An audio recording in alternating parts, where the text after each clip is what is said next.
Halo teman-teman, jadi pada hari ini kita akan membahas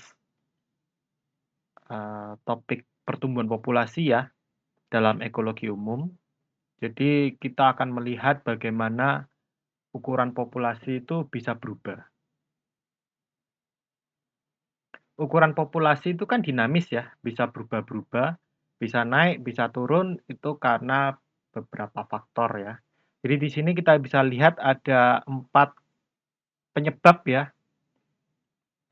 ukuran populasi itu bisa berubah. Jadi pertama itu kan kelahiran ya, birth, kematian, death, lalu ada proses imigrasi dan emigrasi.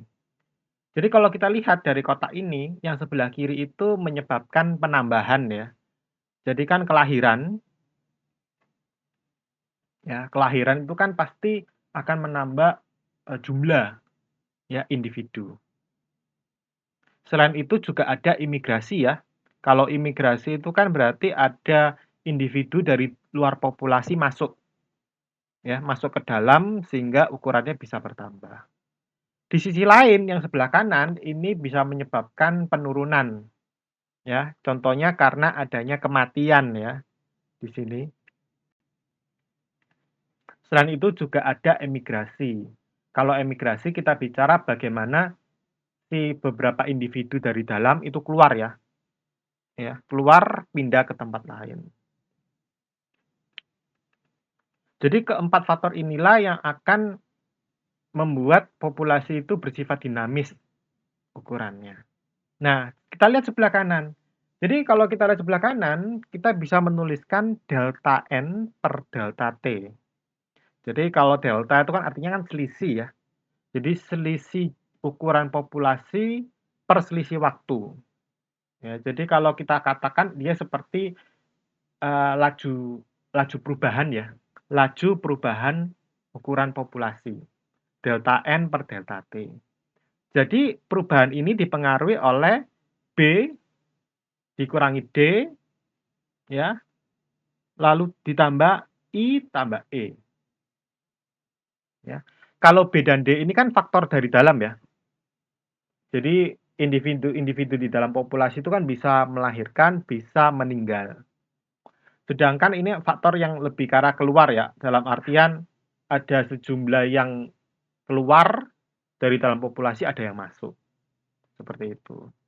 Nah, nanti dalam, eee, kasus ini ya, kita asumsikan faktor imigrasi dan emigrasi tidak berpengaruh ya. Jadi kita lihat di sini tidak usah berpengaruh ya, untuk perhitungannya.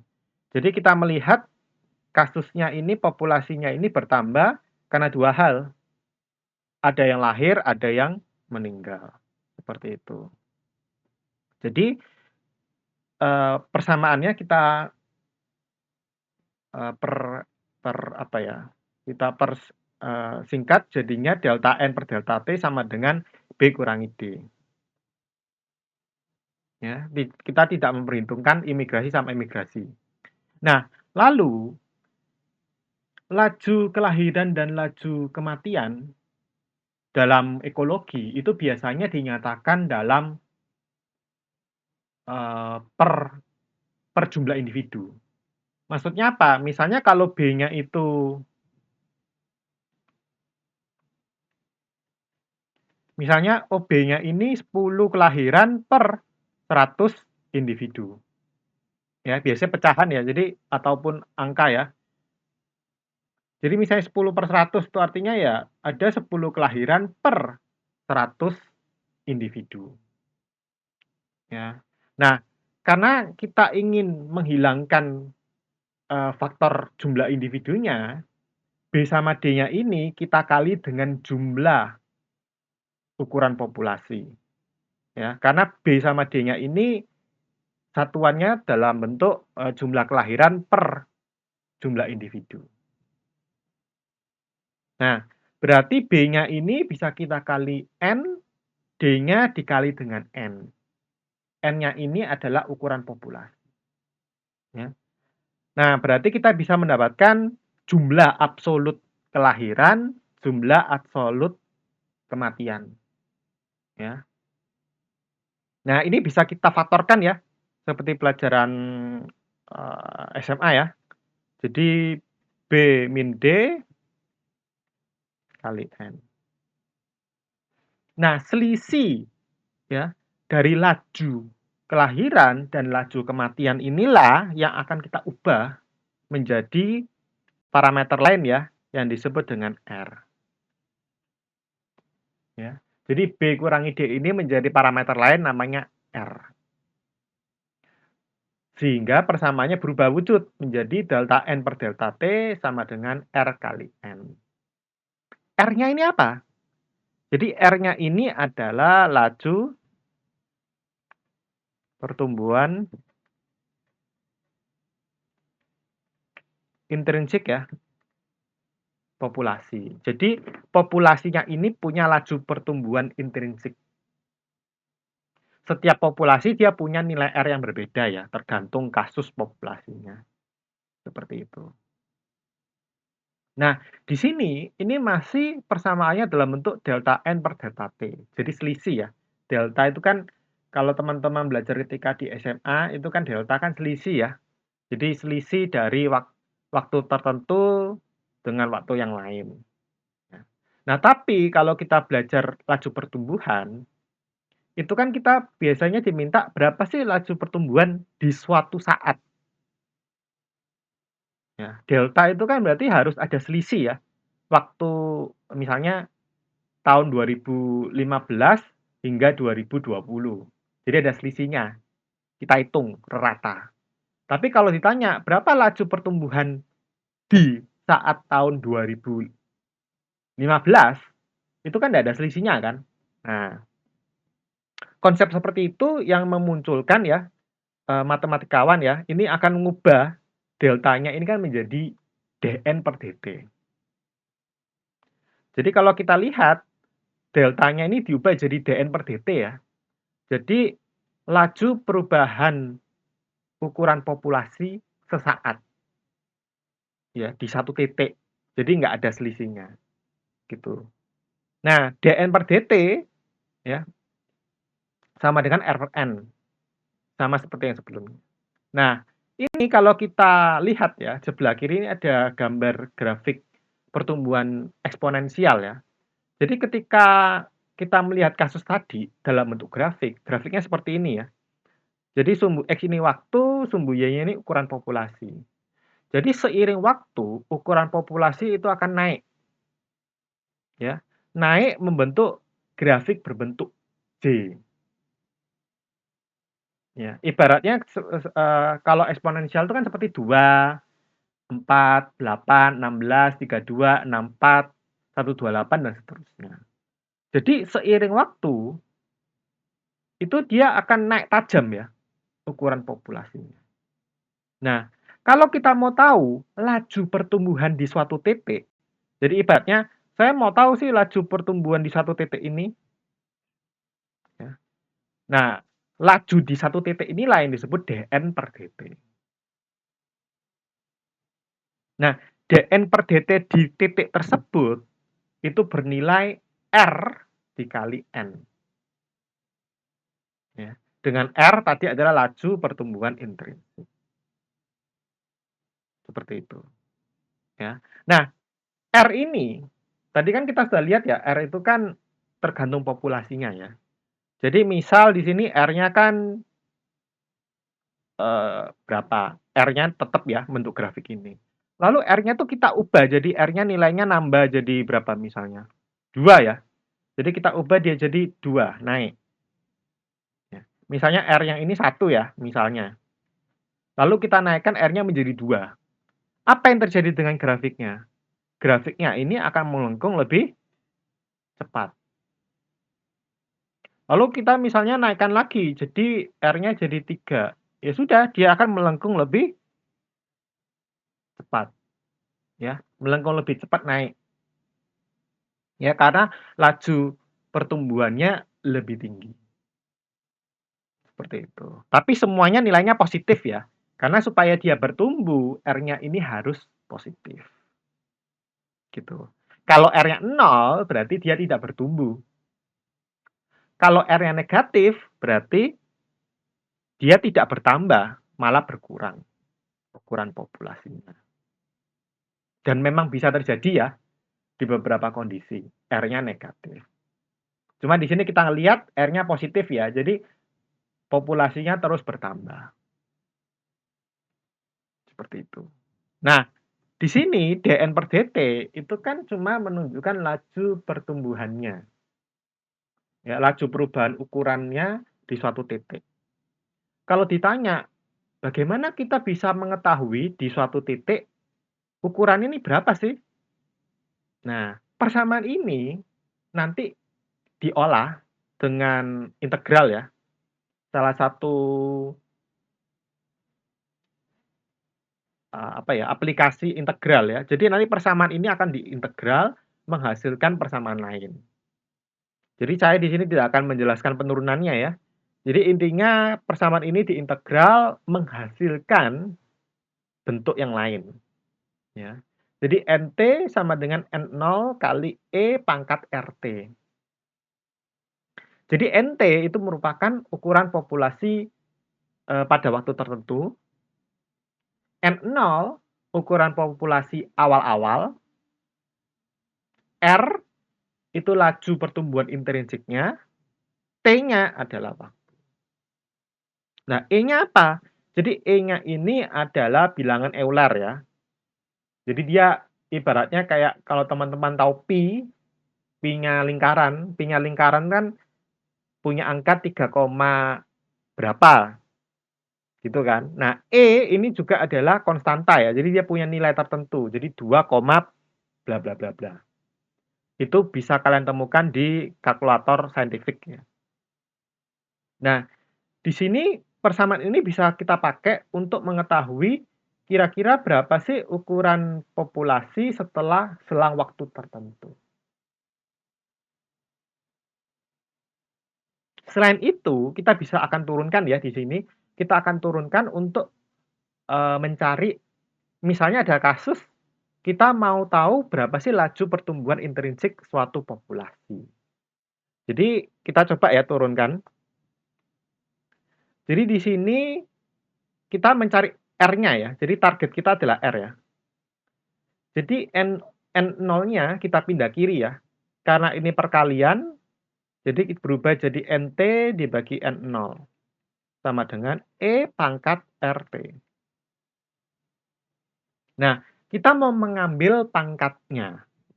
Jadi kita, teman-teman kalau di SMA kan cara mengambil pangkat itu kan pakai logaritma ya, benar ya. Jadi misalnya saya punya log 10 pangkat 5, itu kan turun ya, jadi 5 log 10. Nah, di kasus ini kita tidak pakai log ya, tapi pakai len. Ya. Len itu apa? Len itu log, tapi basisnya beda. Jadi kalau log itu kan basisnya kan 10 ya, atasnya ini. Ya. Tapi len, jadi len itu sebenarnya adalah log, tapi basisnya itu bukan 10 tapi E. Ya, mirip ini, E-nya ini. Dan itu bisa kalian lihat di kalkulator ya. Jadi kiri kanan kita akan len ya. Jadi ini len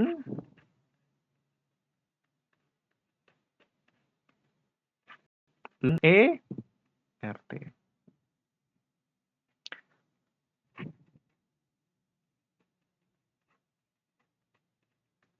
Nah, pangkatnya turun ya, jadi R kali T kali len E. Nah, len E ini sama dengan 1 ya. Hilang. Ya. Kenapa? Len itu kan E log. Jadi ini ibaratnya len E itu sama dengan E log E sama dengan 1. Ya. Kayak di pelajaran SMA ya, 10 log 10 kan 1, 5 log 5 1. Jadi E log E ya 1. Nah, di sini kita ketemu ya, berarti len NT per N0 sama dengan RT. Nah, kita kan butuh nyari R.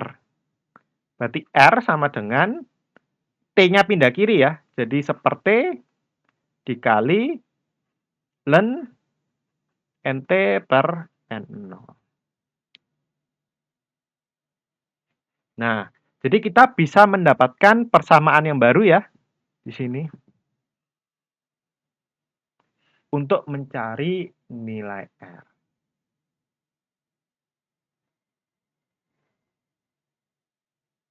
Nah, bagaimana cara makainya? Coba kita lihat ya kasus soal ya. Misal di sini ya, Anda melakukan survei pada tahun 2023 ya. Di sini 2023 terdapat 300 ekor kelinci ya di wilayah pegunungan. Survei dilakukan selanjutnya pada tahun 2023 ya. Dan menunjukkan bahwa terdapat 900 ekor kelinci. Berapa laju pertumbuhan intrinsiknya? Kalau kita lihat, kita tinggal nyari R-nya ya. Ini kan nyari R ya. R-nya kan ditanya ya. Jadi R sama dengan seperti kali ln NT per N0 ya. Nah, T-nya ini kan selisih waktu ya. Jadi dari 2023 ke 2033. Berarti kan beda 10 tahun ya. Jadi beda 10 tahun. Jadi 1/10 ln ukuran populasi akhir kan 900. Awalnya 300. Jadi ketemu 1/10 kali ln 3 ya. Nah, kita bisa pakai kalkulator. Jadi teman-teman bisa menggunakan kalkulator sendiri ya. Jadi ln 3 dibagi 10. Jadi kita akan menemukan R-nya punya nilai 0,1099.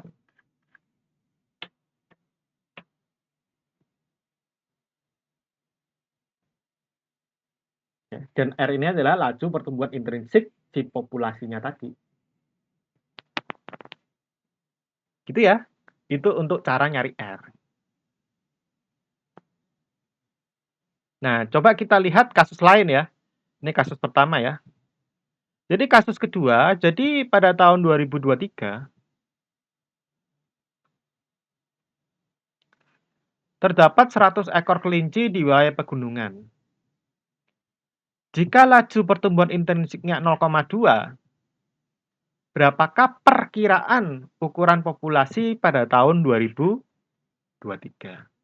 Jadi kita balik ya. Jadi kira-kira ukuran populasinya berapa tahun lagi berapa? Jadi kita pakai rumus awalnya ya. Jadi NT sama dengan N0 kali E pangkat RT. N0-nya kan ukuran populasi awal ya. Jadi 150 dikali E pangkat. Jadi laju pertumbuhannya 0,2 ya. Berarti 0,2. Nah, T-nya kan selisih waktu ya. Di sini 2023 ke 2033, berarti 10 ya. Ya, berarti 150 kali E 0,2 kali 10 kan 2 ya. Nah, ini tinggal teman-teman masukkan kalkulator ya. Jadi kalkulator tuh bisa cari ya E pangkat berapa.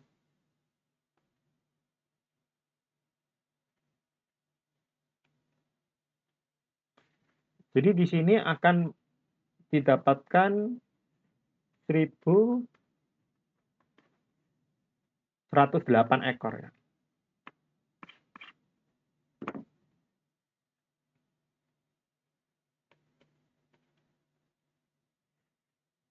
Jadi kalau teman-teman mau penasaran bisa coba di kalkulator ya. Jadi kalau E itu nilainya 2,71828 dan seterusnya.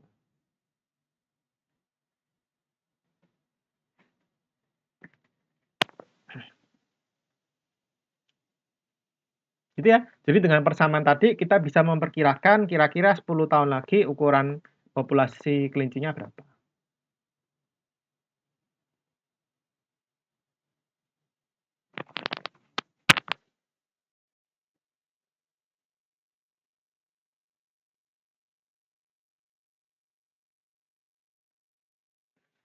Oke, kita lanjut. Jadi tadi kalau kita lihat, kita melihat pertumbuhan populasi itu kan dengan, model pertumbuhan eksponensial, ya. Jadi dia terus naik naik naik membentuk kurva berbentuk J. Asumsinya, itu lingkungan itu tidak ada batasan sumber daya. Jadi dia akan terus naik naik naik dan naik. Padahal kenyataannya di alam itu kan lingkungan itu kan punya batas, ya, ada batas kapasitas. Kira-kira berapa sih yang bisa didukung?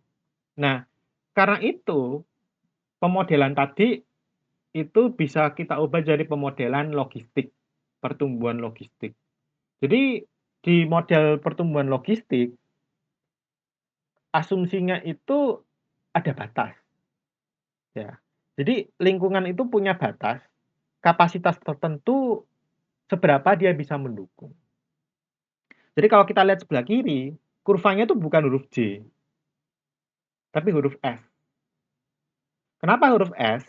Karena pada suatu titik dia itu jenuh, ya. Jadi tidak bisa lebih besar dari angka tertentu. Kenapa?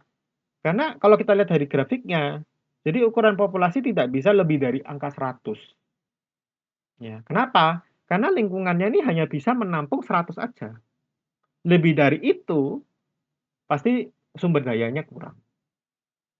Nah, jadi dari grafik ini kita bisa lihat si 100-nya ini, ya, menjadi batasan. Ya. Nah, ini yang disebut dengan K, ya. Ya. Carrying capacity. Ya. Atau bahasa Indonesianya daya dukung lingkungan. Jadi lingkungannya itu punya batasan nampung itu berapa sih jumlahnya.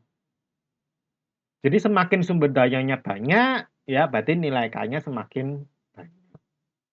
Semakin sedikit ya berarti nilai K-nya sedikit memang. Gitu. Jadi nanti pemodelannya tadi itu akan diubah menjadi pemodelan sebelah kanan tuh ya. Jadi dN per dt sama dengan R kali N dikali K min N per K. Jadi N itu kan jumlah ukuran populasi ya. Sedangkan K ini kan batasannya itu, carrying capacity-nya. Kalau kita lihat sekilas, depan ini kan seperti persamaan eksponensial tadi ya. dN per dt sama dengan R kali N. Ya. Kan kalau dia pertumbuhan eksponensial berarti kan naik terus kan. Nah, di pertumbuhan logistik ini dikali suatu angka belakangnya, yaitu K min N per K. Nah, maksudnya apa? Coba kita lihat kasus ya. Jadi misal kita lihat di nilai 20 ya di sini ya. Jadi ukuran populasi 20. Berarti N-nya 20 ya. Berarti nilai K min N per K berapa? Berarti 100 kurangi 20 per 100. Berarti 0,8. Coba kita lihat dari angka 40. Berarti 100 kurangi 40 dibagi 100. Berarti 0, kita lihat di 80. Berarti 100 kurangi 80 per 100. Berarti 0,2. Nah, ketika dia N-nya 100, 100 kurangi 100 dibagi 100. Berarti nilainya 0. Nah, kalau kita lihat, berarti angka belakangnya ini kan pecahan ya pasti. Ya. Ini akan melihatkan jadi faktor yang mengubah laju pertumbuhannya. Jadi ketika jumlah atau ukuran populasi itu semakin mendekati carrying capacity, jadi semakin dia mendekati batas, laju pertumbuhannya akan mengecil. Jadi kita lihat, karena pengalinya kan mengecil ini. Kalau teman-teman lihat. Ini kan pengalinya kan mengecil ya, semakin lama. Jadi semakin mendekati atas, ya, mendekati nilai K, laju pertumbuhannya itu semakin mengecil. Kenapa? Karena tadi sumber dayanya jadi semakin tersisa sedikit. Karena tersisa sedikit, kompetisi tinggi, laju pertumbuhannya mengecil. Bahkan ketika N-nya sama dengan 100, laju pertumbuhannya 0. Ya. Jadi R kali N kali 0 ya 0. Jadi kalau ditanya berapakah laju pertumbuhan populasi di titik sini, ya 0. Ya. Karena ya tadi sumber daya yang tersedia ini sudah habis untuk jumlah populasinya. Gitu. Ya. Nah, tapi ingat, ini kan masih dalam bentuk dN per dt ya. Jadi laju perubahan ukuran populasi. Ya, jadi kita melihat lajunya. Nah, dalam kita mengerjakan kasus pertumbuhan logistik, sama seperti tadi, kita kan mau tahu kira-kira berapa sih ukuran populasi setelah beberapa waktu. Ya, jadi persamaan ini akan diintegralkan lagi. Diintegralkan supaya apa? Kita mendapatkan persamaan NT-nya sama dengan berapa. Jadi di sini akan muncul NT sama dengan K dibagi 1 tambah E pangkat A min RT. Ya. Jadi dengan rumus ini kita bisa mencari berapa sih ukuran populasinya setelah berapa waktu. Jadi kalau K kita kan sudah tahu ya, K ini kan carrying capacity. Ya, jadi sumber dayanya ya, berapa. Lalu R ini kan laju pertumbuhan intrinsik, T ini waktu. Nah, A, ini kan ada A ya. Jadi A ini apa? Jadi A ini adalah suatu nilai konstanta ya, yang dihitung dari len sama seperti tadi ya. Jadi E log ya, atau kita tulis len ya ini, ln. Len dari K min N per N. Beda ya. Ya, ini penurunannya ya, beda ya. Tadi kan ini K min N per K, ini berapa? K min N per N. Jadi hati-hati ya. Jadi ini persamaannya itu bawahnya ini beda ya perperannya ini. Nah, jadi kalau kita mau cari, jadi pertama kita cari A-nya dulu. Kita cari A-nya dulu, barusan masuk ke dalam persamaan ini. Misalnya teman-teman menemukan persamaan lain di sumber lain, buku lain, itu sama ya. Jadi ada dua persamaan ya. Tapi semua persamaannya itu sama. Cuma penurunan rumusnya agak beda ya. Jadi ini salah satu contoh ketika pakai tulisan A. Ya. Jadi pakai len. Nanti kalau teman-teman cari di buku lain mungkin nanti agak beda ya. Jadi ada persamaannya 1 tambah A kali E pangkat min RT.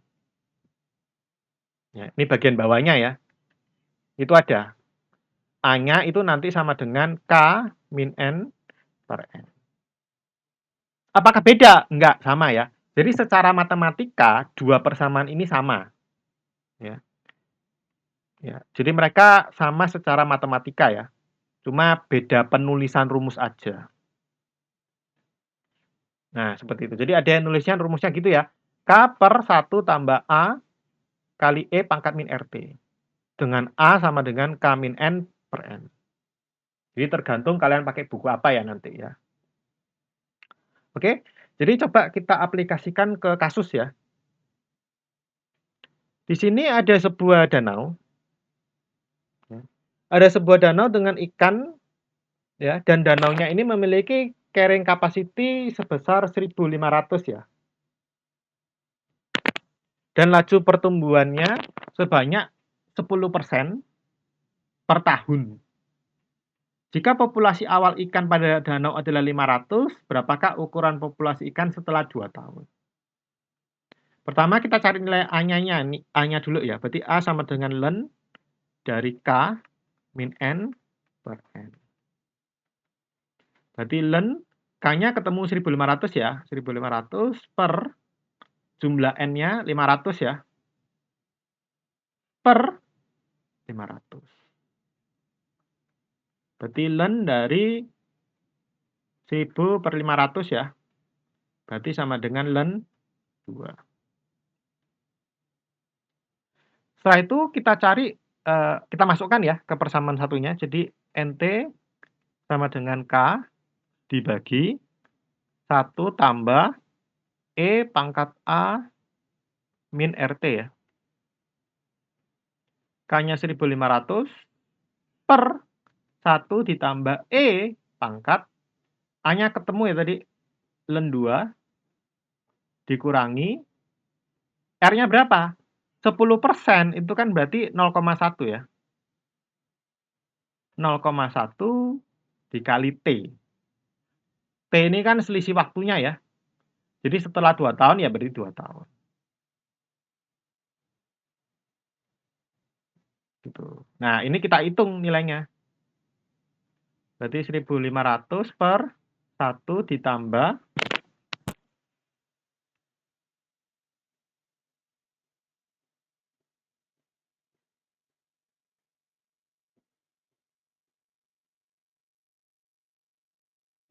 kita cari pangkatnya ya.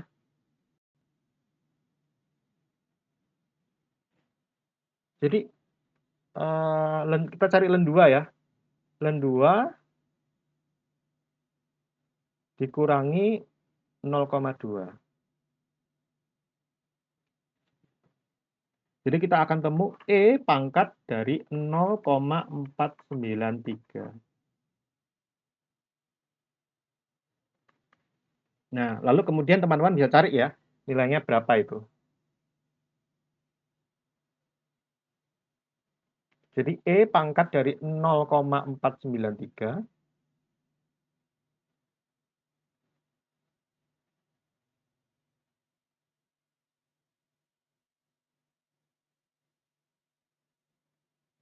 jadi kita akan nemu nilainya 568 ya.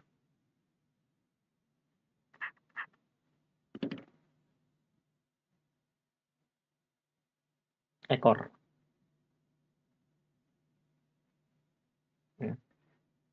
Gini caranya. Jadi kalian teman-teman bisa menggunakan kalkulator saintifik ya untuk perhitungan.